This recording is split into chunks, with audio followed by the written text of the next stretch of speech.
आपने ये तो सुना होगा कि लॉर लॉर है। ये सिर्फ एक कहावत नहीं बल्कि एक इमोशन है।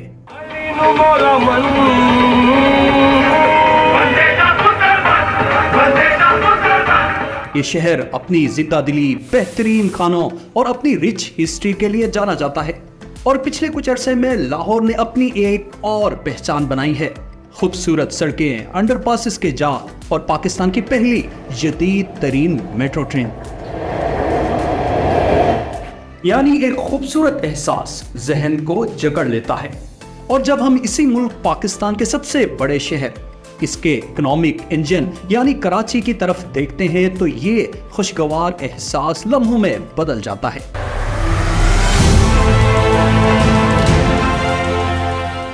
वही शहर जो पाकिस्तान की जीडीपी का लगभग 25% कंट्रीब्यूट करता है, कचरे के ढेरों, टूटी सड़कों और पानी के क्राइसिस में डूबा हुआ है। द इकोनॉमिस्ट के ग्लोबल लाइवेबिलिटी इंडेक्स 2025 में कराची दुनिया के सबसे कम रहने लायक शहरों में से एक है। 173 शहरों में 170वें नंबर पर। सवाल तो बनता है कि एक ही मुल्क के दो बड़े शहरों में इतना बड़ा फर्क क्यों है? क्या लाहौर के लोग ज्यादा सिविक माइंडेड हैं या फिर इसके पीछे की वजह कुछ और है?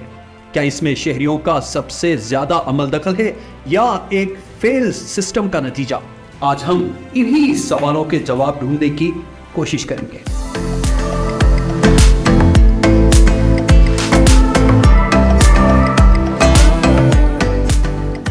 सबसे पहले बात करते हैं विजिबल डिफरेंसेस की, जो हर रोज हर एक को नजर आते हैं, यानी रोड्स एंड पब्लिक ट्रांसपोर्ट। बात की जाए लाहौर की तो यहाँ आपको ऑरेंज लाइन मेट्रो, फ्लाईओवर्स और अंडरपासेस का एक जदीद नेटवर्क दिखेगा। 27 किलोमीटर लंबी ऑरेंज लाइन रोज हजारों लोगों को ट्रांसपोर्ट करती है। शायद परफेक्ट तो नहीं है, लेकिन एक क्लियर डायरेक्शन नजर आती है कि शहर में लार्ज स्केल इंफ्रास्ट्रक्चर पर फोकस किया गया है।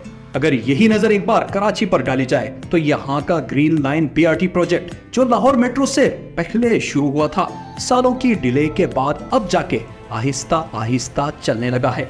रिपोर्ट्स के मुताबिक इसके एक्सटेंशन का काम 2026 तक कंप्लीट होने की उम्मीद जाहिर की जा रही है।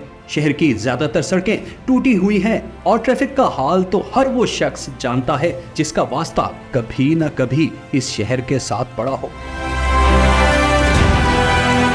कहने को तो कराची पाकिस्तान का फाइनेंशियल हब है, लेकिन इसकी इंफ्रास्ट्रक्चर आर्टरीज तक ब्लॉक हो चुकी हैं। अगर बात की जाए गार्बेज और वेस्ट मैनेजमेंट की, तो बदकिस्मती से कराची अब भी गार्बेज क्राइसिस से गुजर रहा है।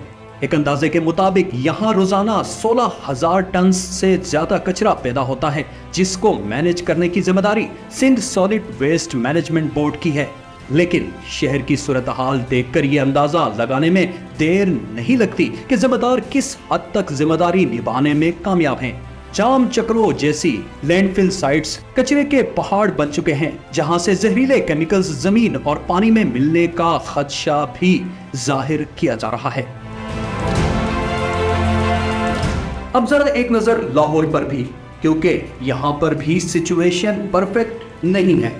लेकिन लाहौर वेस्ट मैनेजमेंट कंपनी ने शहर में सफाई का एक सिस्टम बनाया है।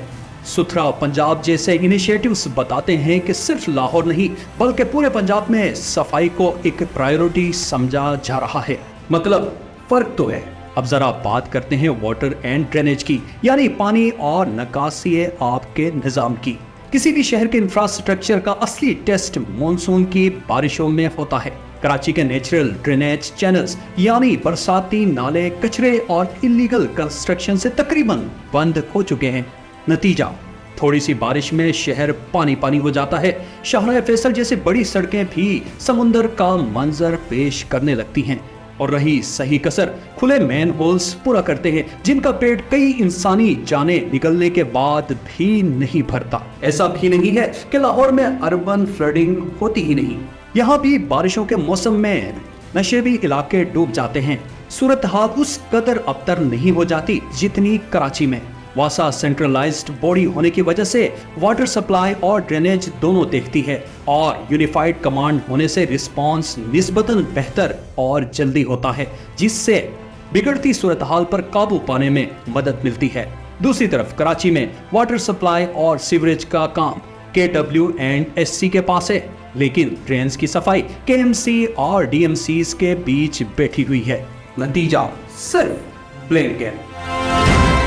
अब आते हैं असल मुद्दे की तरफ, यानी आखिर ये सब हो क्यों रहा है। अगर वजूहात पर नजर डाली जाए तो मामले के पीछे 3 बड़े सिस्टमेटिक रीजंस हैं। वजूहात की इस लिस्ट में सबसे बड़ा रीजन है गवर्नेंस स्ट्रक्चर। लाहौर पंजाब का प्रोविंशियल कैपिटल है। यहाँ की गवर्नमेंट ने लाहौर डेवलपमेंट अथॉरिटी यानी LDA और वासा जैसी पावरफुल बॉडीज बनाई हैं, जिनके पास शहर को प्लान और एग्जीक्यूट करने का क्लियर मैंडेट है।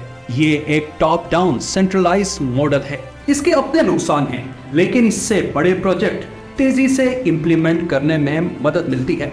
इसी मंजरनामे में अगर कराची को देखें तो वहां गवर्नेंस एक खिचड़ी सी बन चुकी है। एक तरफ कराची मेट्रोपॉलिटन कॉरपोरेशन यानी KMC है, जिसके मेयर के पास बहुत लिमिटेड पावर्स हैं। फिर DMCs, कंटोनमेंट बोर्ड्स और DHA हैं, और इन सब के ऊपर सिंध गवर्नमेंट, जिसने सॉलिड वेस्ट, वाटर बोर्ड और बिल्डिंग कंट्रोल जैसे अहम डिपार्टमेंट्स अपने पास रखे हैं। जब इतनी सारी एजेंसीज होंगी और किसी एक के पास भी फाइनल अथॉरिटी नहीं होगी तो जिम्मेदारी कौन उठाएगा और काम कैसे होगा? नतीजा सिर्फ ब्लेम के। दूसरा रीजन है पॉलिटिकल विल। पंजाब की सड़कों के लिए लाहौर हमेशा एक शोकेस प्रोजेक्ट रहा है। यहाँ की डेवलपमेंट हुकूमत की पॉलिटिकल लेगेसी का हिस्सा है, इसीलिए यहाँ इन्वेस्टमेंट और फोकस दोनों नजर आता है। On the other hand Karachi बड़ी हद तक पॉलिटिकल नेग्लेक्ट का शिकार है। ये शहर पाकिस्तान की इकोनॉमी को चलाता है, लेकिन इसके बदले में इसे क्या मिलता है? एथनिक पॉलिटिक्स और प्रोविंशियल वर्सेस लोकल गवर्नमेंट की लड़ाई में शहर की जरूरियात कहीं खो चुकी हैं। तीसरा रीजन है सोशल कॉन्ट्रैक्ट। लाहौर में लॉ का सेंटिमेंट एक प्राइड और ओनरशिप की फीलिंग जाहिर करता है। यहाँ के लोग कम से कम शहर के बेहतर इलाकों में अपने सराउंडिंग्स से एक कनेक्शन महसूस करते हैं। कराची एक मेगा सिटी होने के नाते लाखों माइग्रेंट्स का घर है। यहाँ एक सर्वाइवल ऑफ द फिटेस्ट का माहौल है। लोग सिस्टम से इतने मायूस हो चुके हैं कि उन्होंने लचक के नाम पर हर चीज से समझौता कर लिया है। जब आपको पीने का साफ पानी, बिजली और सिक्योरिटी जैसी बेसिक चीजें ही नहीं मिलती तो खुली नालियां और कचरे के ढेर सेकेंडरी प्रॉब्लम्स बन जाते हैं। लाहौर और कराची में फर्क, और इस फर्क की बड़ी रीजंस हमने जान ली। अब सवाल यह है कि क्या बेहतरी मुमकिन है?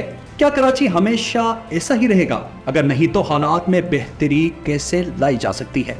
जी जनाब, हालात में बेहतरी बिल्कुल मुमकिन है, जिसके लिए सबसे पहले लोकल गवर्नमेंट को एम्पावर करना होगा। मेयर को KMC के तहत water, solid waste, building control और प्लानिंग जैसे डिपार्टमेंट्स का कंट्रोल देने से बड़ी हद तक चीजें बेहतर हो सकती हैं। पावर्स को लोकल गवर्नमेंट एक्ट 2000 की तरह डिवॉल्व करना होगा। फाइनेंशियल मॉडल को फिक्स करना पड़ेगा। शहर को अपने टैक्स रेवेन्यूज का एक बड़ा हिस्सा देना होगा ताकि वो फाइनेंशियली इंडिपेंडेंट हो और अपने प्रोजेक्ट्स खुद फंड करने के काबिल बन सके। एक पावरफुल मास्टर प्लान डिपार्टमेंट बना के शहर के सारे लैंड यूज, ट्रांसपोर्ट और हाउसिंग को रेगुलेट करने की जिम्मेदारी सौंपी जाए। नालो और नेचुरल वाटरवेज को रिस्टोर करना भी निहायत जरूरी है। इसके साथ साथ पूरी दुनिया की तरह यहाँ भी waste to energy, water recycling और मॉडर्न पब्लिक ट्रांसपोर्ट के लिए ट्रांसपेरेंट पब्लिक प्राइवेट पार्टनरशिप को इनकरेज किया जाए। प्रोविंशियल और लोकल गवर्नमेंट्स को पॉलिटिकल गेम स्कोरिंग या ब्लेम गेम से निकलकर मिलकर एक साथ शहर की बेहतरी के लिए काम करना होगा। लाहौर और कराची का कंपैरिजन सिर्फ 2 शहरों की नहीं बल्कि 2 मुख्तलिफ गवर्नेंस मॉडल्स की कहानी है, जो बताती है कि किसी भी शहर की विजिबल प्रोग्रेस के लिए पॉलिटिकल विल और क्लियर सिस्टम होना बुनियादी शर्त है।